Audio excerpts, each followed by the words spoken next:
साल 1940।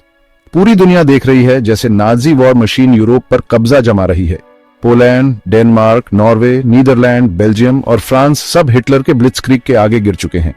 सिर्फ ब्रिटेन अकेला खड़ा है, एक आइलैंड नेशन, अंधेरे में डूबे कॉन्टिनेंट के खिलाफ। Winston Churchill, British prime minister, अपने लोगों को जोश दिलाते हैं। वो उनकी हिम्मत, उनके हौसले और उनके कभी हार न मानने की बात करते हैं। लेकिन खतरा असली है और बहुत बड़ा है। ब्रिटिश एक्सपीडिशनरी फोर्स डनकर्क के बीचेस से निकाले गए, बुरी तरह घायल हैं। लुफ्टवाफे, German air force operation sea lion की तैयारी कर रही है ब्रिटेन पर हमला करने के लिए। यूरोप की और शायद पूरी दुनिया की किस्मत अधर में लटकी हुई है। ऑपरेशन सी लायन इस बात पर निर्भर करता है कि जर्मनी इंग्लिश चैनल के ऊपर आसमान पर कंट्रोल कर पाएगा या नहीं। यह एक महत्वाकांक्षी योजना थी जिसका उद्देश्य ब्रिटेन पर आक्रमण करना और उसे अधीन करना था। बैटल ऑफ ब्रिटेन, हवा में टाइटन्स की लड़ाई, इसका फैसला करेगी। यह युद्ध का एक निर्णायक मोड़ था जिसमें दोनों पक्षों ने अपनी पूरी ताकत झोंक दी थी। लुफ्टवाफे हेरमान गोरिंग के नेतृत्व में ज्यादा ताकतवर है। गोरिंग का मानना था कि उनकी वायुसेना ब्रिटेन को घुटनों पर ला देगी। मेसरश्मिट BF 109 और हाइंकल ही 111 युद्ध के खतरनाक हथियार आसमान को काला कर देते हैं। ये विमान अपनी गति और मार्ग क्षमता के लिए जाने जाते थे। उनके सामने हैं रॉयल एयरफोर्स के पायलट्स, द फ्यू जैसे चर्चिल उन्हें बुलाते थे।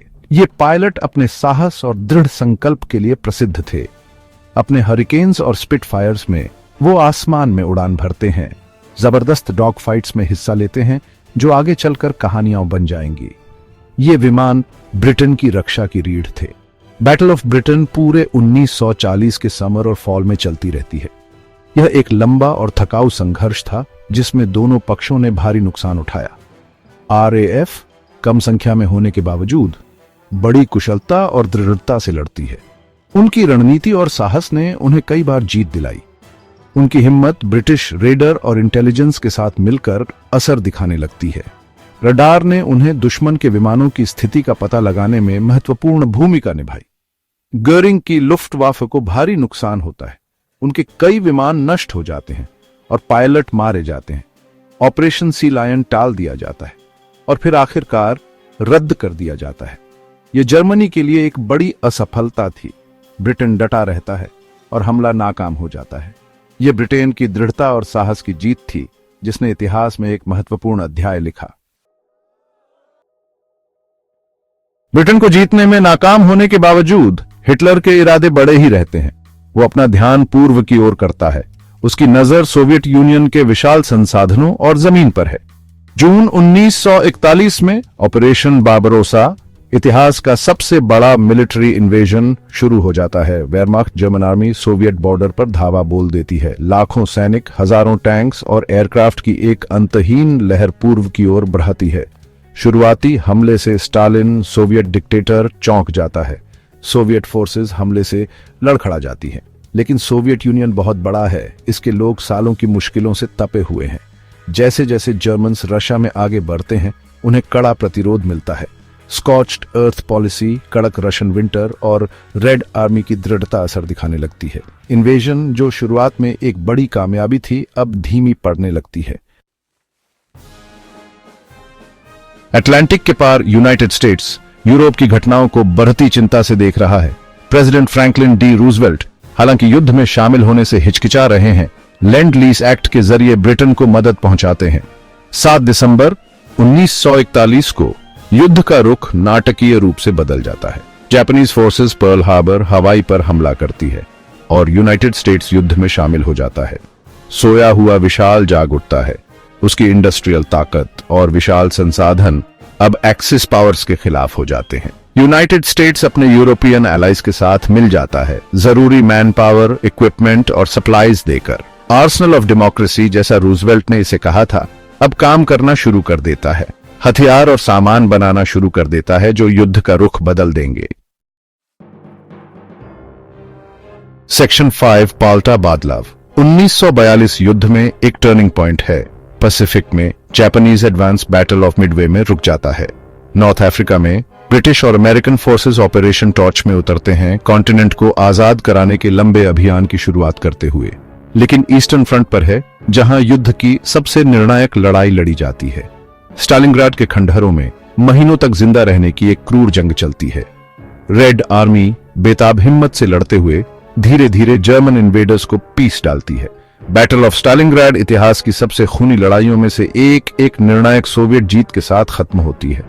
जर्मन आर्मी का खून बह जाता है, उसकी अपराजयता का मिथक टूट जाता है, युद्ध का रुख बदल गया है। अब से एक्सिस पावर्स एक डिफेंसिव स्ट्रगल लड़ेंगे, उनकी हार बस समय की बात है। सेक्शन 6 बीचेस से बल्ज तक यूरोप की आजादी। 6 जून 1944 को इतिहास का सबसे बड़ा एम्फीबियस इन्वेजन होता है। इस दिन को डी डे के नाम से भी जाना जाता है और यह दिन इतिहास में एक निर्णायक मोड़ साबित होता है। ऑपरेशन ओवरलॉर्ड, जिसे डी डे के नाम से जाना जाता है, में एलाइड फोर्सेस नॉर्मंडी फ्रांस के बीचेस पर हमला करते हैं। यह हमला मेटिकुलसली प्लान्ड था और इसमें हजारों सैनिकों ने हिस्सा लिया। गोलियों की बौछार और जबरदस्त जर्मन रेजिस्टेंस के बीच वो कॉन्टिनेंटल यूरोप पर अपनी जगह बना लेते हैं। यह एक कठिन और खतरनाक मिशन था, लेकिन एलाइड फोर्सेस ने अपनी बहादुरी और दृढ़ संकल्प से इसे सफल बनाया। फ्रांस की आजादी एक लंबा और खूनी मामला है, लेकिन मोमेंटम अब एलाइज के साथ है। एलाइड फोर्सेस ने धीरे धीरे जर्मन फोर्सेस को पीछे धकेलना शुरू कर दिया। पेरिस अगस्त में आजाद हो जाता है और जर्मन आर्मी को धीरे धीरे अपनी सीमाओं की ओर धकेल दिया जाता है। पेरिस की आजादी ने एलाइड फोर्सेस को एक महत्वपूर्ण मनोवैज्ञानिक बढ़त दी। दिसंबर 1944 में जर्मन सर्डेन्स फॉरेस्ट में एक बेताब काउंटर ऑफेंसिव शुरू करते हैं, एलाइड लाइंस को तोड़ने की उम्मीद में। यह हमला बैटल ऑफ द बल्ज के नाम से जाना जाता है। बैटल ऑफ द बल्ज, जैसा कि यह जाना जाता है, बर्फीली परिस्थितियों में लड़ी जाने वाली एक क्रूर जंग है। इस जंग में दोनों पक्षों को भारी नुकसान उठाना पड़ा। जर्मन ऑफेंसिव को अंततः रोक दिया जाता है और हरा दिया जाता है, पहल हासिल करने की उनकी आखिरी कोशिश को नाकाम करते हुए। इस जीत ने एलाइड फोर्सेस को वेस्टर्न फ्रंट पर निर्णायक बढ़त दिलाई। सेक्शन 7 डिवरिन सिमट रही है। 1945 तक थर्ड राइश की हार तय है। सोवियत फोर्सेस पूर्व से आगे भी आचा रही हैं, जबकि अमेरिकन, ब्रिटिश और कैनेडियन ट्रूप्स पश्चिम से धकेल रहे हैं।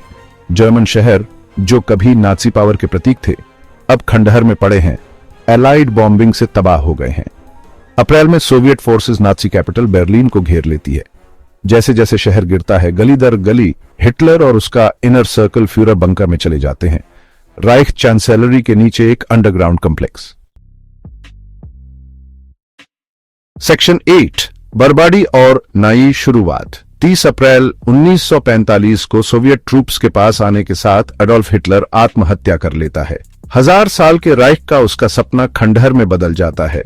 एलाइड पावर्स की संयुक्त ताकत से हार जाता है। 8 मई 1945 को जर्मनी औपचारिक रूप से आत्मसमर्पण कर देता है। विक्ट्री इन यूरोप की घोषणा की जाती है। मानव इतिहास के सबसे घातक संघर्ष का अंत होता है। दुनिया खुशियां मनाती है, लेकिन जीत की कीमत बहुत ज्यादा चुकाई गई है। लाखों लोग मारे गए हैं, पूरे शहर मलबे में बदल गए हैं और युद्ध के जख्म भरने में कई पीढ़ियां लगेंगी। युद्ध की राख से एक नया वर्ल्ड ऑर्डर उभरने लगता है। यूनाइटेड नेशंस का गठन होता है, भविष्य के संघर्षों को रोकने के लिए समर्पित। यूरोप में जो आगे चलकर यूरोपियन यूनियन बनेगा, उसके बीज बोए जाते हैं, क्योंकि राष्ट्र फिर से निर्माण करना चाहते हैं और उन भयावहताओं की पुनरावृत्ति को रोकना चाहते हैं जो उन्होंने देखी है। युद्ध के बाद लोग अपने जीवन को फिर से संवारने की कोशिश करते हैं। वे एक बेहतर भविष्य की उम्मीद में जुट जाते हैं और नई तकनीकों और विचारों के साथ एक नई दुनिया का निर्माण शुरू होता है। सेक्शन 9 ई की बदली हुई दुनिया। वर्ल्ड वॉर 2 मानव इतिहास की एक महत्वपूर्ण घटना है।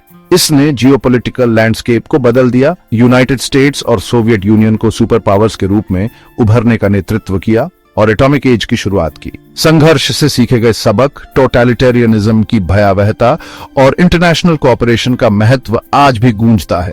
युद्ध का टेक्नोलॉजी, मेडिसिन और सोसाइटी पर भी गहरा प्रभाव पड़ा।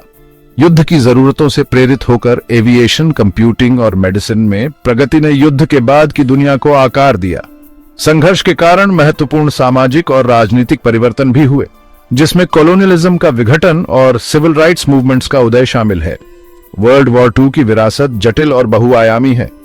यह नफरत और असहिष्णुता की विनाशकारी शक्ति की याद दिलाता है, लेकिन साथ ही मानव आत्मा के लचीलेपन और आशा की स्थायी शक्ति का प्रमाण भी है।